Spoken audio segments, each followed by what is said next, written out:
Hey guys, Pencil Carthage here with another Let's Play for Sid Meier's Civilization 5. Sorry about the background, the dad's on the phone, but you know, you gotta squeeze in time when you can. So okay, so this is a really fun turn-based strategy game that I love. So I'm gonna be doing a Let's Play. I'm not great at this game.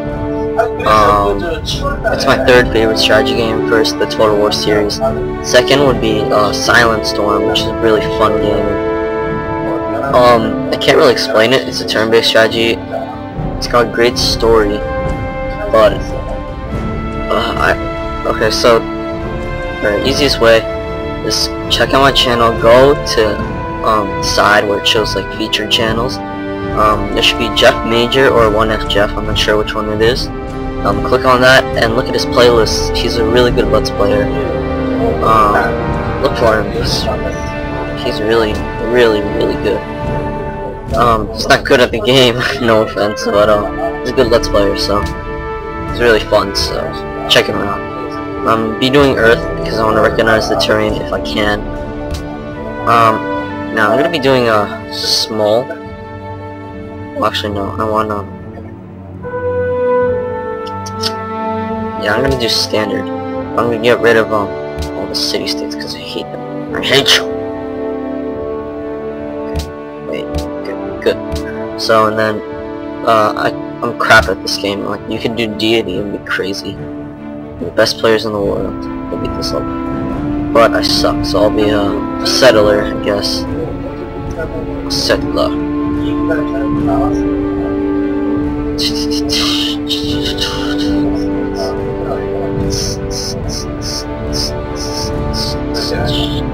Okay, so I'll do settler.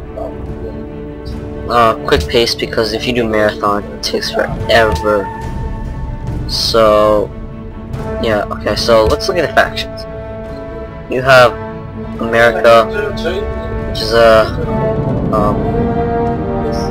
well, okay, so I'll just go over their strengths, weaknesses, and their stuff. So, and their people. So Washington, obviously, is America. B-17 and Minutemen, they're good late units. Like, you can use them later on, they're better than. Their strength, probably their military. Their weakness would be their, beginning, because they're pretty weak. Manifest Destiny. All land units have a sight +1.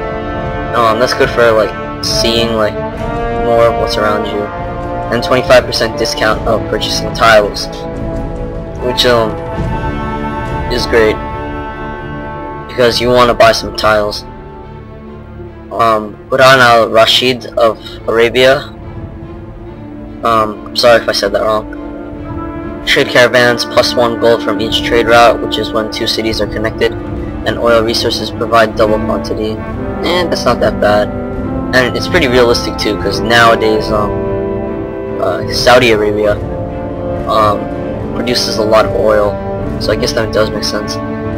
Camel archers, okay, so they're pretty good early units because you want trade to set up, but as soon as you hit the modern age, since everyone gets better at trade, the bonus is kind of useless, and I'm gonna give a rating to every faction after I'm done with this.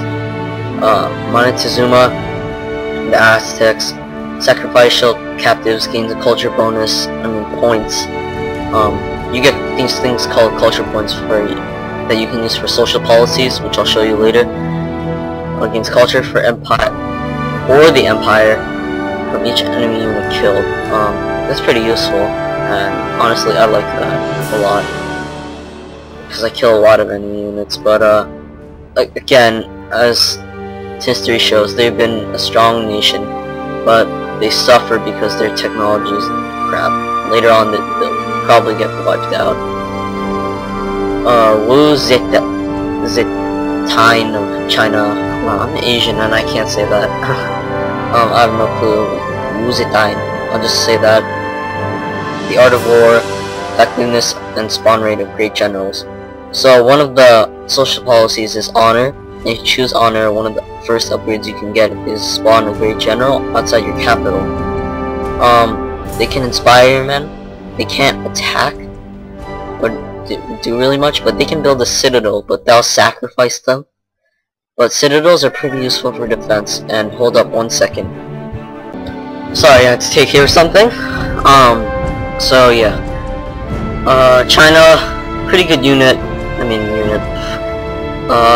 Chu Konu, really good crossbowman, really good upgrade from them. I've actually used them. China's okay faction. Egypt led by Ramesses the Great, or the Second. Monument builders, plus 28% production towards wonder construction. Now, that'd be a great upgrade if it was wonder building speed, or maybe production towards anything. But I guess that's alright. Again, they struggle later on, but they're good early on. Elizabeth the Great, or I think the first or second, I can't remember, of England. The sun never sets, plus 2 movement for all naval units. Well, England and Spain was famed for the Spanish Armada, but England should be credited with having a lot of naval power. That's one of the reasons the British Empire was so successful.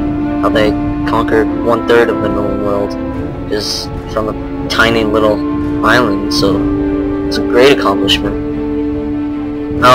Pretty good in the middle towards the late. I wouldn't say they're great in the early. I don't really like England for one reason, because early on I like to have one strong unit I can use, I guess. I beat this game originally as France, and I'd love to do it again. Napoleon, obviously. Honestly, I'd either put Charlemagne or Napoleon on this. I guess Napoleon is alright, considering the units of musketeers in foreign legions. These two are great middle towards end units that you'd like to have. Plus 2 culture points per turn from cities before discovering steam power. It's actually a really good upgrade. I love France. Well, not the country. Well, I shouldn't say that. I do love the country. I love every country, honestly. I don't hate one country and favor one other, except my own, obviously. But I love France in this game. They're amazing. Hard to beat faction. Bismarck leads Germany. Upon defeating a barbarian unit, Ferrar Teutonicus, something like that. So basically, if you defeat a barbarian unit inside encampment, there's a 50% chance that they'll join your side, and you'll earn 25 gold. So that's always nice. They have the Niche, something like that. Forgive me. I don't speak fluent German. They have the Panzer tank, of course. I put the Tiger tank, King Tiger tank. Alexander of Greece, of course, Alexander the Great. Hellenistic League city-states, which aren't civilizations, but they're like mini little cities that you can cooperate or declare war on. Influence degrades at half. That means, like, if you do something bad, half the penalty will be instead of a full penalty, you only receive half of it, which is always nice, and recovers at twice the normal rate, which is pretty good. In the early times, they're really good because they got the hoplites and one of the hoplites, I'll just say hoplite, and the companion calves. I'm so used to Total War. The companion cavalry. So they're great ancient unit. Sort of. Gandhi leads India. I hate India because in this game because of the Mughal forts are really nice to have, and the war elephants are too, but the bonus just isn't worth it. So basically, population growth says the unhappiness of the cities is doubled, but then the unhappiness from the number of citizens is halved. I think that means so if your city had like, let's say 2 citizens, then the unhappiness would technically be divided and go back to the original amount, which I don't get. Hiwatha of the Iroquois. Again, if I pronounce anything wrong, I'm sorry. I don't mean to offend anyone. I'm just bad at pronouncing. They have the Mohawk and the Longhouse. This is one of my favorite bonuses, the Great Warpath. Any unit moves through forest and jungle and friendly territory. Friendly. Remember that, friendly. Territory as if it was a road. So, no penalties for, and these tiles can be used to establish trade routes. So, Iroquois have a really good mobile, unit, disbursement policy thing. Oda Nobunaga of Japan. This one, I think this is my favorite upgrade, special feature, is that Japan has Bushido, which lets units fight as if they were full strength even when they were damaged. So that means, in the beginning, you begin with one warrior unit, and it has 12 people in it. Let's say somehow you got to fight, and you lost 10 men, and you only had like 2 warriors left. It wouldn't matter, because then they'd fight as full strength. So they're basically like some crazy Rambos. Always a great bonus to have. The Samurai, nice. Zero Fighter, always nice to have. Although I have something personally against Zeros. Because of Pearl Harbor. But no hard feelings really. So Japan is one of my favorite factions. The Ottomans, their bonus is kind of weird. Barbaric Corsairs, 50% chance of converting a barbarian naval unit to your side and earning 25 gold in the process. I don't really care about barbarians, I just kill them. Like, I mean, Germany's bonus is okay because it's by land. I don't really use naval units, that's why I kind of dislike England.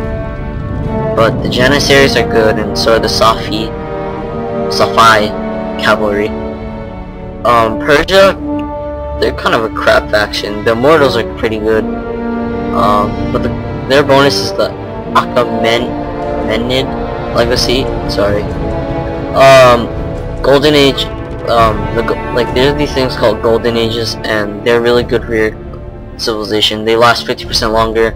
Units receive a +1 movement and 10% combat strength bonus. I mean, that's nice, but not really necessary.